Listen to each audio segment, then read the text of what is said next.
Hey everybody, Kenny here. In today's video, we're going to be going over Grand Guilds.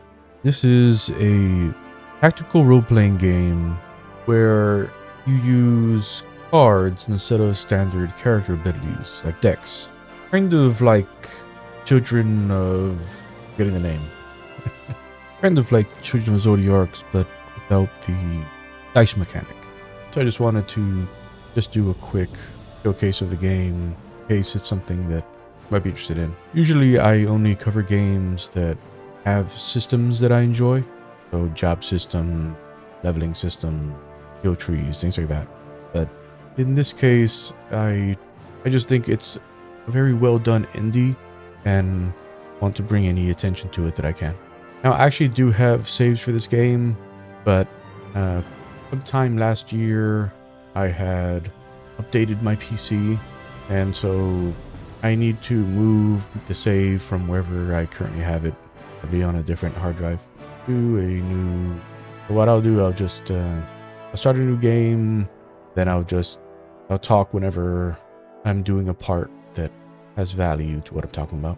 So now that I've gotten past the tutorial, I'm just going to show some of the basic systems, well, really the only systems, and then just show off a quick battle, and that's going to be the video.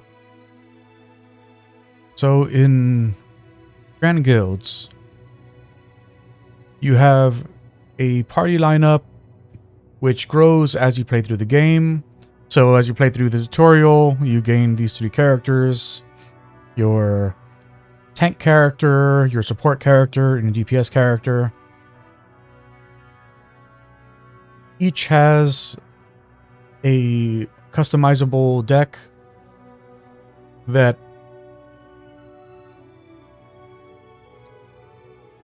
you can adjust the card quantity in. So in this case, the default deck is balanced around using offense and defense equally.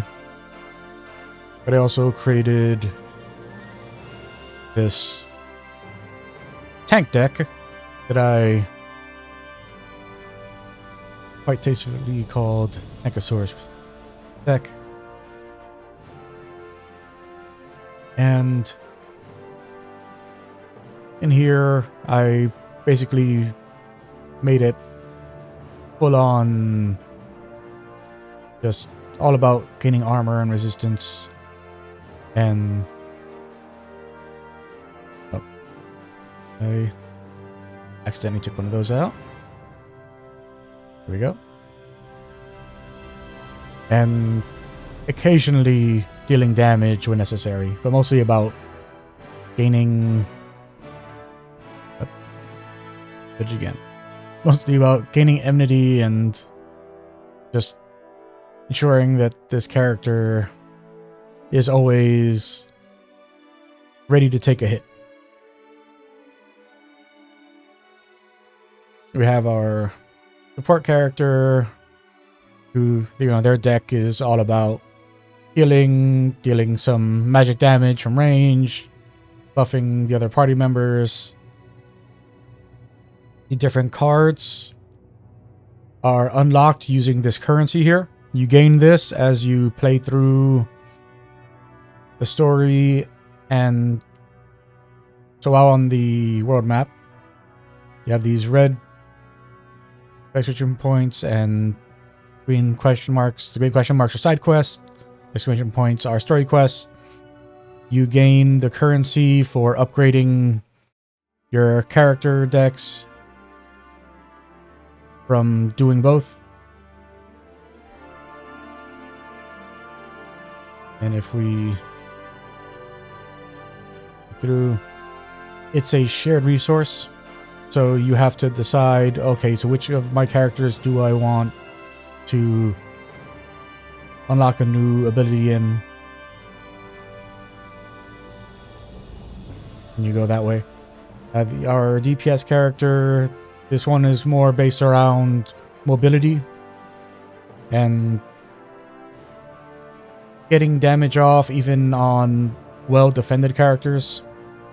So one of their main skills is this gap thrust, so they can deal a good amount of damage, and if the target has armor, they deal additional damage, which you can combo up using our support character, because they have this ice lock skill, which applies stun and gives the enemy armor. So you can go and essentially pump this other character up.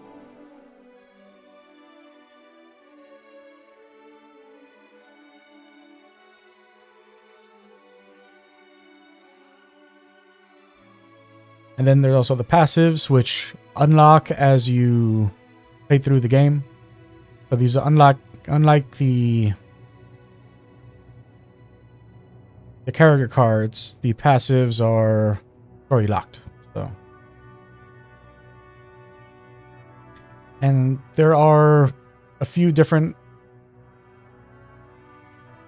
types of passives. So there are shared passives, so that's like things like Unbridled Strength, Peerless Intellect, Nominal Vitality, Tap Reserve, Steadfast. Like these, anyone can use. But then there's ones that, actually in this one here, I believe.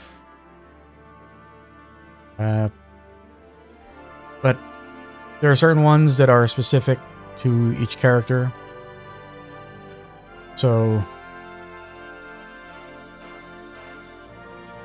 as you go through the game, you may want to prioritize your character, make each character's build in a different way. So right here, I have Frozen Heart on, and Frozen Heart gives attack, magic, and health kind of evenly. But if I wanted to focus just on intelligence and vitality, I could just drop that and put those two on.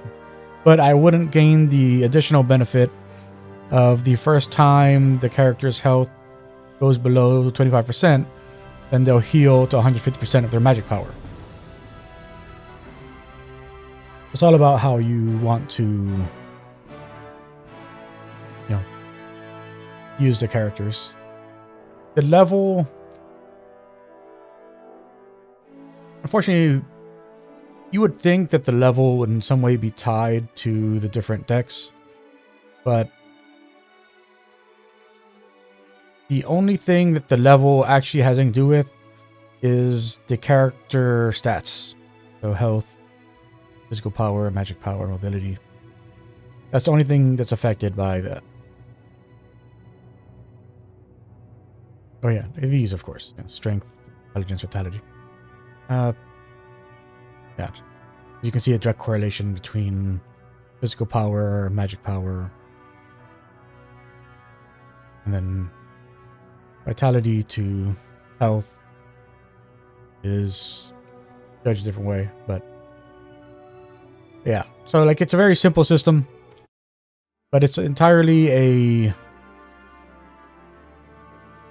turn-based tactical strategy game that uses AP. So just do a quick one here. And you can see there are 6 additional party members that you unlock as you play through the game.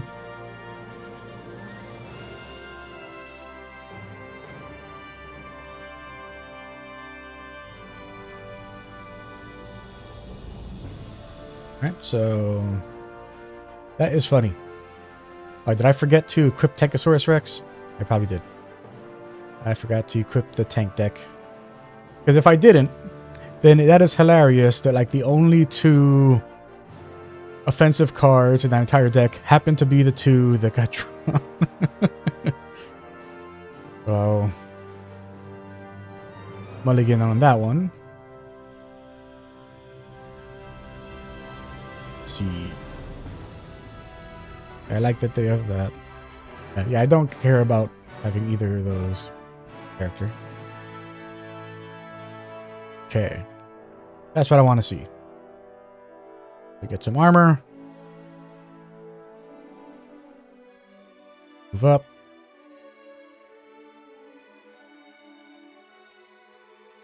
Yeah. Get our taunt off.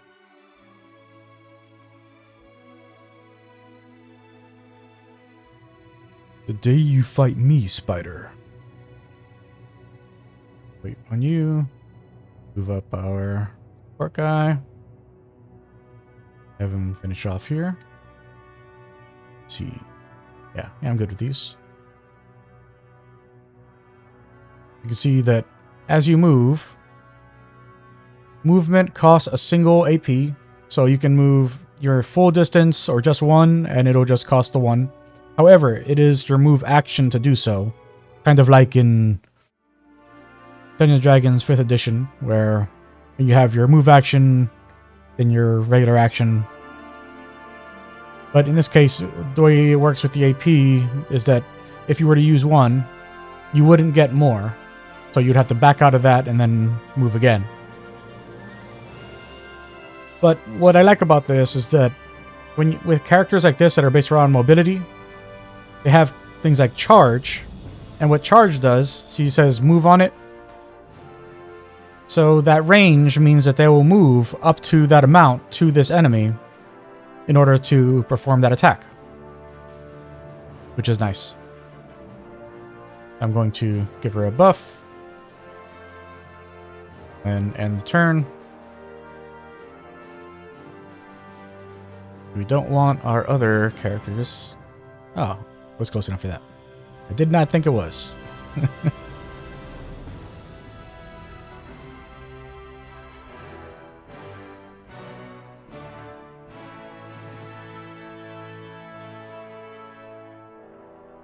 All right, now we're going to... You jerk. You spider jerk. Oh. Now she's immobile. Things are looking grim, but it's okay.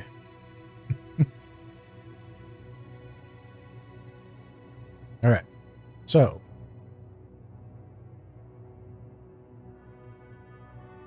That. Drop that. Since we want...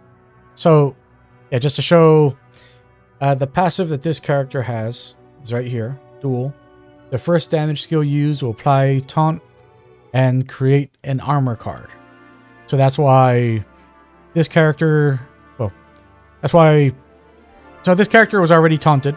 I'm sorry, no. This one was already taunted. And now, since this was the first one that wasn't taunted that got hit during the whirlwind, it got taunted as well. And then she got the armor card, so now it has a nice amount of armor for the next round. So, it works out there. And now we got to use our basic attack, which you have access to no matter what, and you can use once per round. And since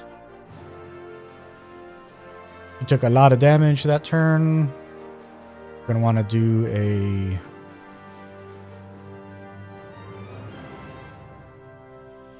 Fresh on her. And a Bountiful Tide on...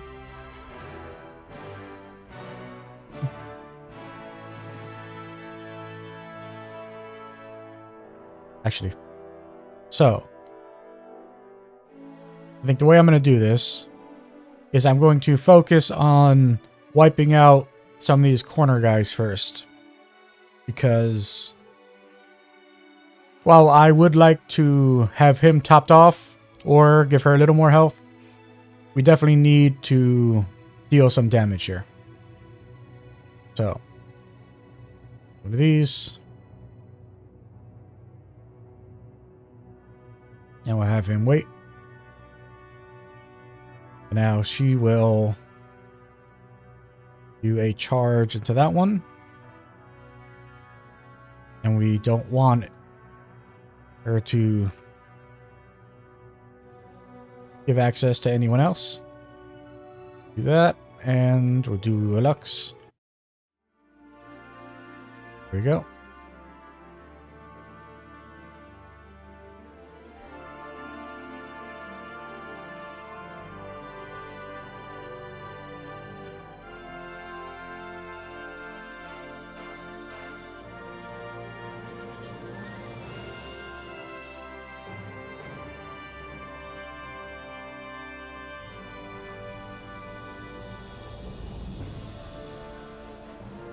Yeah, so that extra armor definitely worked out.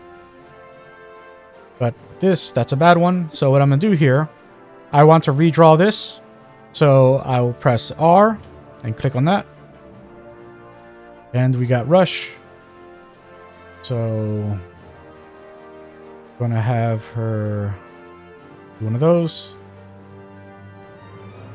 Armor up. All right. Now she'll wait. So he's going to refresh her. Bountiful Tide. Oh, she's not close enough for that, unfortunately. So instead, we're going to do an AoE.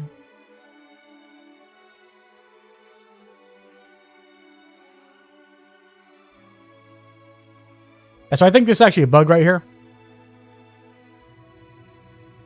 Like, I don't think that, well, I mean, because it's not moving, so like, I don't recall the body staying, but yeah, I could be wrong. Been a while since I played this.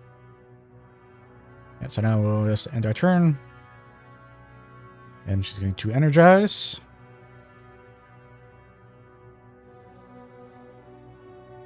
And then we're going to take out this one. Let's see. How do we want to do this?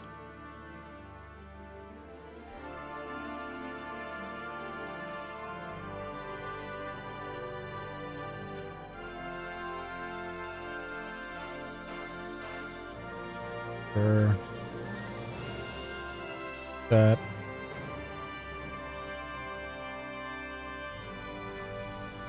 All right. Now then.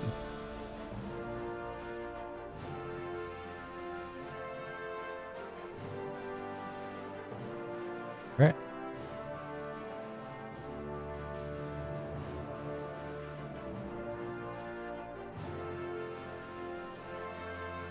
So the reason I moved her in is that when a character starts their turn next to her, actually, you know what? I forgot to make sure. Oh, that I was not paying attention. Yeah, so she's out for the count. Yeah, so the reason I had done that was because this character has a passive that when starting turn next to an ally, that they both get swiftness for the turn. But yeah. Swiftness being that they get a +1 to their movement. Yeah, I wanted to the opportunity to get out of dodge. That's not what happened. And so we are going to do this as well as we can. And hope everything works out. So we'll kill any of these back. So we want to do this one. All right. Yeah, so I think that's okay. Yeah, because she's standing on a spider, so I guess that's fine. Now she'll end her turn right there. He's going to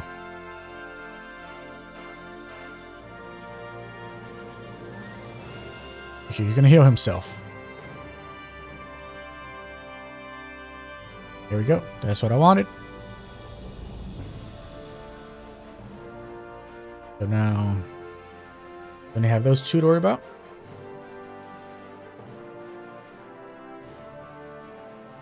Oh, yes. I had forgotten about the poison.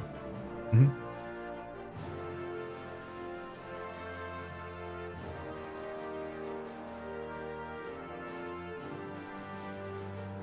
Yep. That was the mistake I made.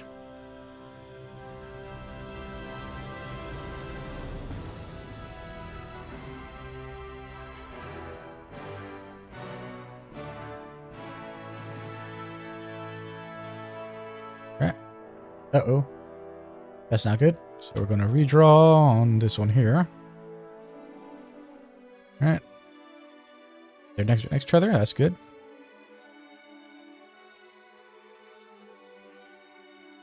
That.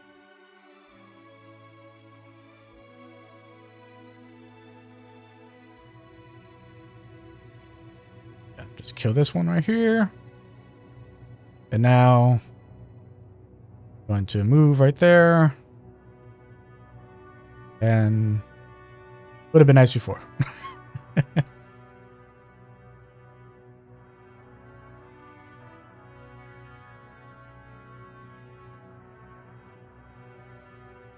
We go. Another ice block. Now we heal. Wait. And this is over. Because she just needs to that. And that. Yep. Forgot about the armor. Forgot about the armor.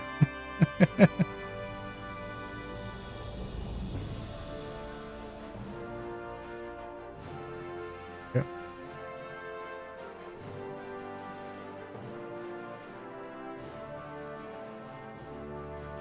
Yep, a bit. And oh, that's right. I made a mistake. Yeah. Didn't bother healing. So. And there we go. So. You can see like it's a very competent tactical role-playing game. You're not like nothing too complicated. The story is well written. It has a nice mission structure that honestly, like if you're just looking for a tactical RPG that isn't going to consume 100 hours of your time, this is this is definitely a game for you. It's like definitely a quick beat. It's only maybe 20 hours, and honestly, like it's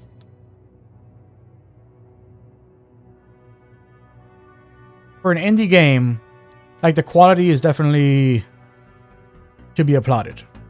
I really like this game, and I hope that if you decide to give it a shot, that you'll enjoy it as well.